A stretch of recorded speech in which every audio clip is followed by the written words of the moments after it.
بر صغیر میں علامہ اقبال عالمگیر شہرت یافتہ عظیم شاعر گزرے ہیں. وہ نہ صرف مفکر، فلسفی، مصلح قوم، دانائے قوم اور اخوت کے پیکر تھے، بلکہ یہ تمام خوبیاں ان کے کلام میں ہمیں جاں بجاں نظر آتی ہے. اقبال کی شہرت اور مقبولیت اگر ہم دیکھیں تو زبان اردو اور فارسی دونوں میں بہت زیادہ ہے، مگر انہوں نے جو رنگ اور لب و لہجہ اردو کو بخشا ہے وہ اپنے آپ میں منفرد اور مثالی ہے. انہوں نے جا بجا اپنے کلام میں قوم کو اپنا ماضی یاد دلایا ہے. بقول اقبال، اس قوم نے جس زندہ حقیقت کو نہ پایا، اس قوم نے زندہ حقیقت کو نہ پایا جس قوم کا خورشید جلد ہوا زرد. علامہ اقبال کا یہ ماننا تھا کہ کسی بھی قوم کو کامیاب ہونے کے لیے اپنے اسلاف کی تاریخ سے واقفیت رکھنا بہت ضروری ہے، اور یہی نہیں بلکہ اپنے اسلاف کی تاریخ اور ان کی ہدایات پر عمل پیرا ہونا بھی قوم کے لیے لازم و ملزوم ہے. علامہ اقبال کے کلام روح کو جھنجھوڑنے والے ہوتے، خواب غفلت سے انسان کو بیدار کرنے والے ہوتے. علامہ اقبال اپنے کلام میں مایوسی اور نا امیدی کو بیداری میں تبدیل کرتے. وہ قوم کو بلند اقدار پیدا کرنے کی ترغیب دیتے. علامہ اقبال، خلاصہ اگر کہے تو علامہ اقبال کا فلسفہ ایک پیغام اور درس کی صورت میں آج بھی ہمارے درمیان موجود ہے. خاص طور پر ہم بات کریں گے کہ علامہ اقبال عورتوں کے لیے کیا تصورات رکھتے تھے. تو علامہ اقبال کے کلام سے ہمیں یہ پتہ چلتا ہے کہ ان کے کلام میں دیگر شعراء کی طرح ہم نے یہ چیز ہٹ کر پائی ہے کہ دیگر شعراء کے کلام میں ہم نے عورتوں کے کلام کے لیے عورتوں کے خد و خال اور ظاہری خوبصورتی کو محور بنایا گیا، لیکن علامہ اقبال کے کلام میں عورتوں کے پاکیزہ وصف کو نمایاں کیا گیا، اور انہوں نے عورتوں کو قابل تکریم ہستی کی حیثیت سے پیش کیا ہے. ان کی کلام کی یہ بنیاد اور نوعیت رہی. آپ کو ایسا لگتا ہے کہ علامہ اقبال کی شاعری کسی ایک مخصوص دور کے لیے ہے؟ بالکل نہیں، یہ کہنا بجا نہیں ہوگا کہ علامہ اقبال کی شاعری ایک مخصوص دور کے لیے تھی، بلکہ قوم کے اندر آج بھی سیاسی، سماجی اور تمدنی انقلاب کی ضرورت ہے، اور بے شک علامہ اقبال کا کلام آج بھی جو جمود شدہ روح اور ذہن کو جھنجھوڑنے والا ہے. علامہ اقبال اپنے کلام کے ذریعے نوجوانوں کے اندر عقابی روح پیدا کرنا چاہتے تھے. ہمیشہ وہ شاہین کی مثال علامتی طور پر استعمال کرتے. اس علامتی پرندے کی وجہ یہ رہی کہ شاہین پرندہ اونچی پرواز اڑتا تھا، وہ کسی اور کا مارا ہوا شکار نہیں کھاتا تھا، اور خوددار اور غیور پرندہ ہے، اور اس کے علاوہ خلوت نشین ہے. اور علامہ اقبال کا یہ ماننا تھا کہ یہ تمام خوبیاں مرد مومن میں ہونا چاہیے، جو پہلے ادوار میں بھی ضروری تھا اور آج بھی اس کی ضرورت بہت زیادہ ہے. جیسے کہ خواجہ کوثر صاحبہ نے آپ سب کو بتایا کہ شاہین بہت اونچی پرواز رکھتا ہے، تو اونچائی آپ اندازہ لگائیں کہ اس کی اونچائی کہاں تک ہے. دنیا کی جو سب سے لمبی اونچی عمارت ہے برج خلیفہ، تو اس کی اونچائی ہے 800 میٹر، لیکن جو شاہین جو اونچی پرواز لیتا ہے تو یہ برج خلیفہ سے بھی 4 گنا زیادہ اونچی اس کی پرواز ہے، 3.2 کلومیٹر، یعنی 3200 میٹر کی پرواز شاہین کی ہے. تو آپ اس کی اونچائی تیرنے کا اندازہ لگائیے. میں محترمہ رضوانہ صاحبہ سے پوچھنا چاہوں گی کہ اقبال کی فارسی شاعری میں اقبال نے اسلامیت پہ کچھ لکھا ہے؟ السلام علیکم ناظرین. علامہ اقبال کے فارسی مجموعہ کلام ارمغان حجاز میں انہوں نے 8 رباعیاں لکھی ہیں. اس کے علاوہ دیگر کتابوں میں بھی انہوں نے مختلف عنوان کے تحت مختلف اسالیب میں عورتوں کے متعلق لکھا ہے. تو اقبال کے کلام میں خواتین کے لیے اقبال نے کون کون سے موضوعات پہ لکھا ہے؟ کون سے شاہکار ہمیں ملتے ہیں اقبال کے کلام میں؟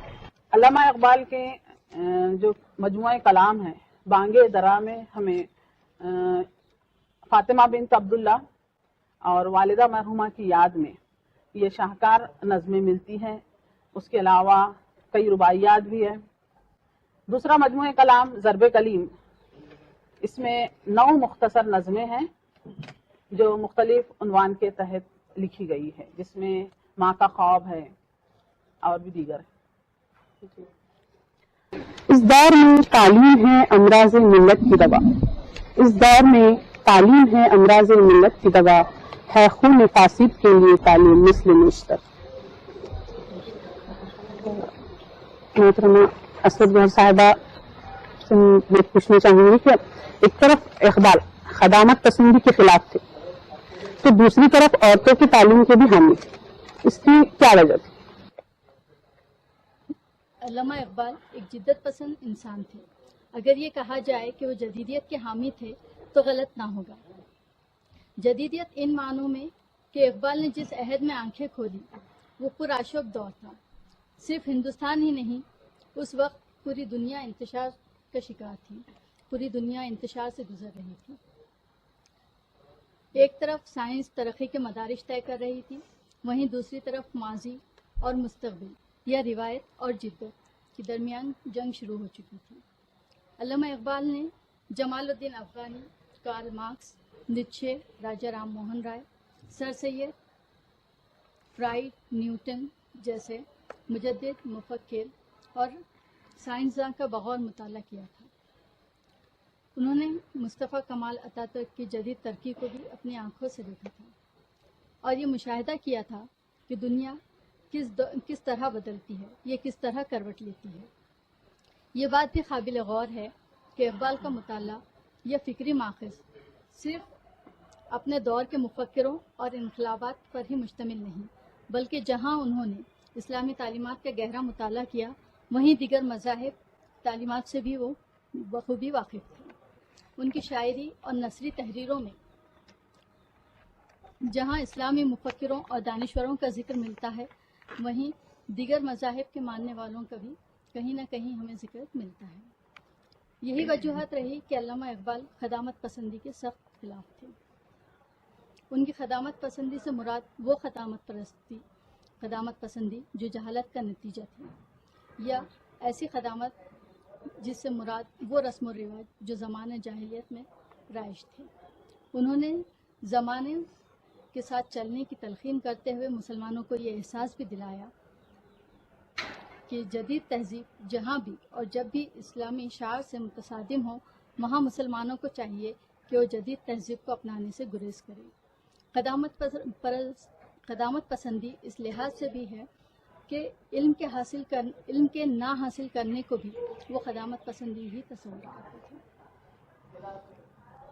ان کا کہنا تھا کہ اگر مسلمان عورتیں اپنی اصل کو چھوڑ کر مغرب کی پیروی کرتی ہے تو وہ کہیں نہ کہیں پیچھے رہ جائے گی اور اپنی اصل سے ہٹ جائے گی.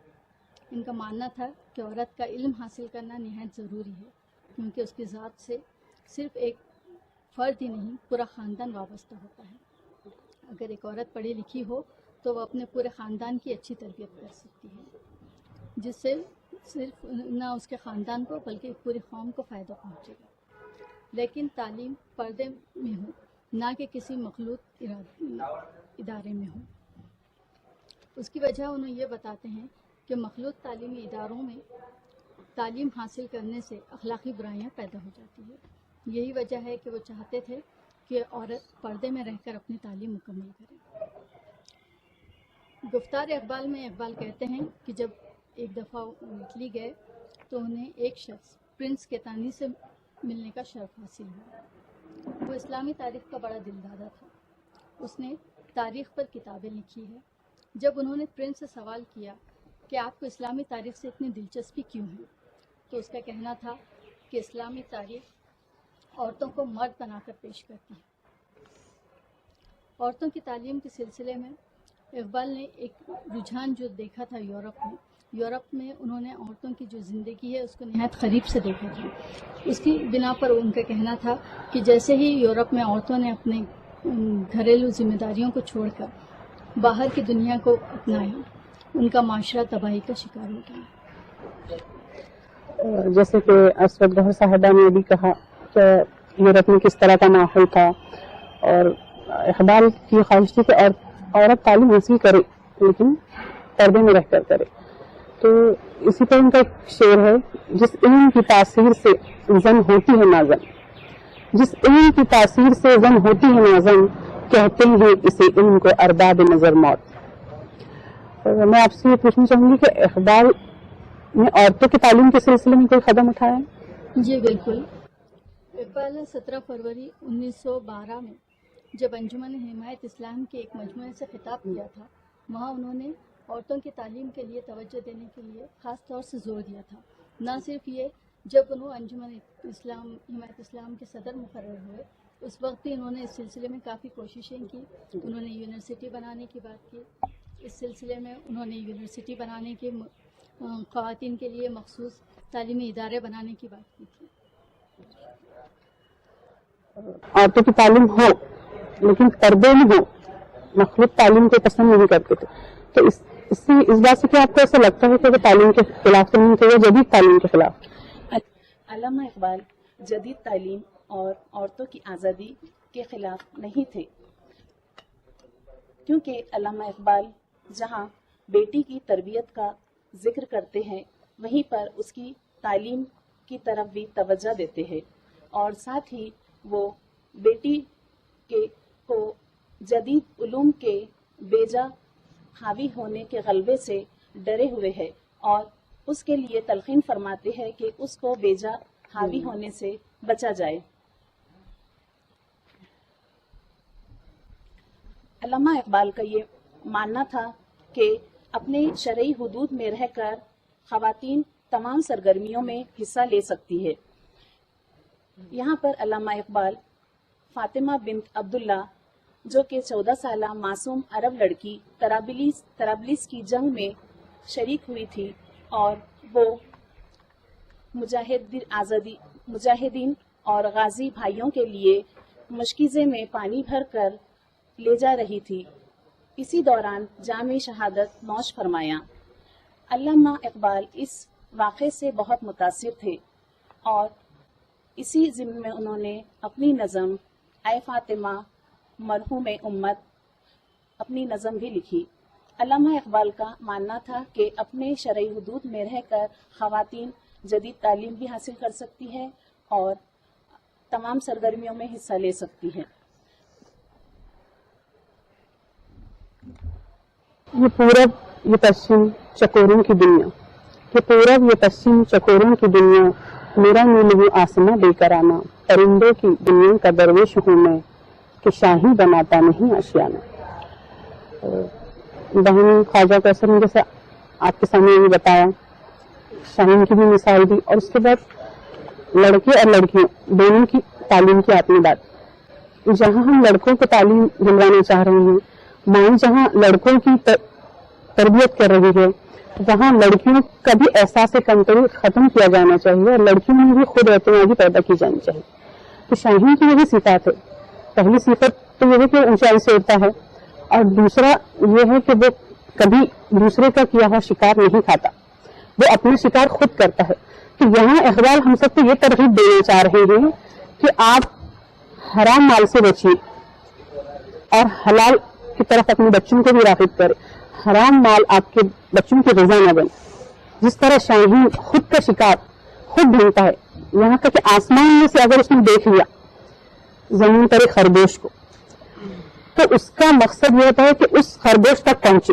راستے میں جتنی بھی رکاوٹیں آئیں، مشکلیں آئیں، بارش ہو، آندھی طوفان جو بھی ہو، شاہین ان مشکلوں کا سامنا کرتے ہوئے اس خرگوش کو بالکل بھی جھپٹ لے گا اور وہ اپنے شکار کو حاصل کرے گا۔ تو یہاں ماں کو یہ پیغام دیا جا رہا ہے کہ وہ اپنے بچوں کو تعلیم دے، اس طرح کی تعلیم دے کہ وہ ان حرام چیزوں سے بچے اور حلال کی طرف راغب ہو۔ دوسری بات جیسے انہوں نے بھی بتائی کہ لڑکوں کے ساتھ ساتھ لڑکیوں کی تعلیم کی بھی یہاں بات کی جا رہی ہے، لڑکیوں میں بھی خود اعتمادی پیدا کی جانے کی بات کی جا رہی ہے۔ تو لڑکیوں کو اس طرح بنائیں، ہم لڑکیوں کو تربیت میں تعلیم دے بے شک، اور ان میں اس طرح خود اعتمادی پیدا کرے کہ وقت آنے پر ہماری بیٹیاں جس طرح اس دور میں خواتین میدان جنگ میں بھی نکل جاتی تھی، زخموں کو پانی پلاتی تھی، ان کے سامان کی حفاظت کرتی تھی، تو اسی طرح اتنی ہمت ہمارے اندر پیدا ہو جائے کہ جنگ کے میدان میں بھی ہم جانے کے لیے بچنے کے لیے تیار ہو جائے۔ جس طرح ہمارے سامنے مثالیں ہیں حضرت سمیہ رضی اللہ تعالیٰ عنہ کی اور حضرت ام عمارہ کی، اور اسی طرح اقبال نے ایک نظم لکھی ہے فاطمہ بنت عبداللہ۔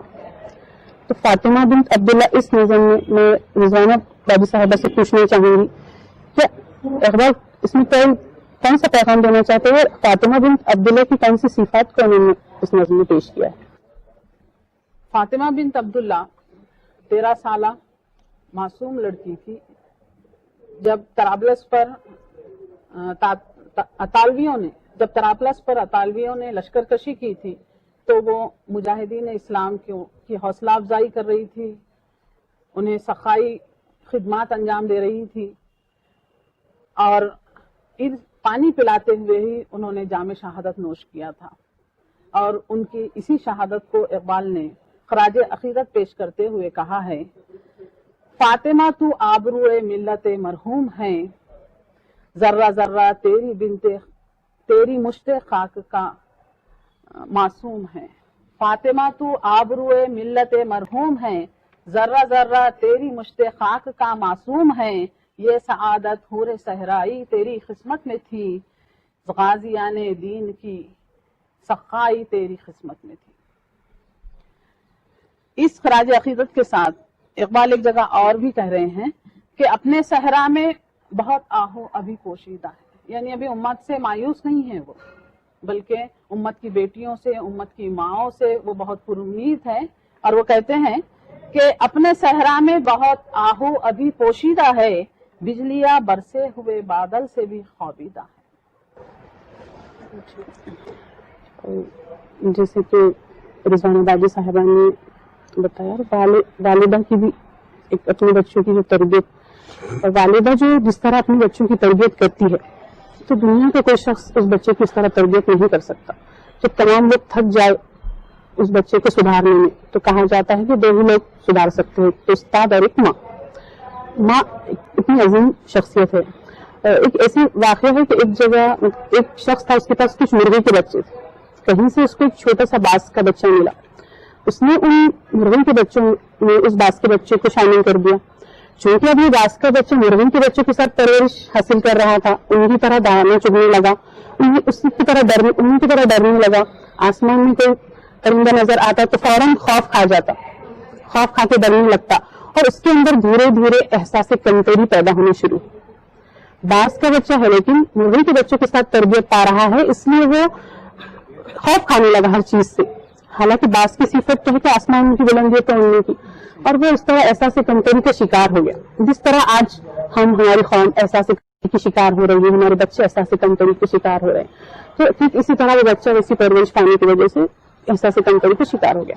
اب اس شخص کو لگا کہ اس کا احساس کمتری ختم کیا جائے اور اس کے اندر ایک ہمت پیدا کی جائے، اس کے اندر خود اعتمادی پیدا کی جائے۔ اس شخص نے کیا کیا، اس بچے کو لیا اور ایک اونچی پہاڑی پر چلا گیا اور وہاں سے اس بچے کو چھوڑ دیا۔ اب بچہ چونکہ احساس کمتری کا شکار تھا تو ڈرنے لگا، فوراً اپنی آنکھیں بند کر لی اور فوراً اپنے پر ہوا میں پھیلا دیا۔ جیسے ہی اس نے اپنے پر پھیلائے تب اس کو احساس ہوا کہ میں ہوا میں اڑ سکتا ہوں، اور اس نے لمبی اڑان بھری اور اونچائی پہ اڑان بھری۔ تو یہ احساس کمتری ہم کو اپنے بچوں میں سے نکالنا ہے، اپنی قوم میں سے نکالنا ہے۔ اقبال ہم کو یہ پیغام دے رہے ہیں، اور اپنے بچوں کو خود اعتماد بنانا ہے، اور جہاں لڑکوں کو بنانا ہے وہاں لڑکیوں کی بھی ہم کو تعلیم کرنی ہے۔ تو ہم یہ چیزیں خیال میں رکھیں، کیونکہ والدہ ہی تربیت اپنی اولاد کے اچھے سے کر سکتی ہے۔ اور میں رضوانہ باجی صاحبہ سے پوچھنا چاہوں گی کہ امت صالحہ سے کیا مراد ہے؟ اقبال نے امت صالحہ کا لفظ اپنی نظم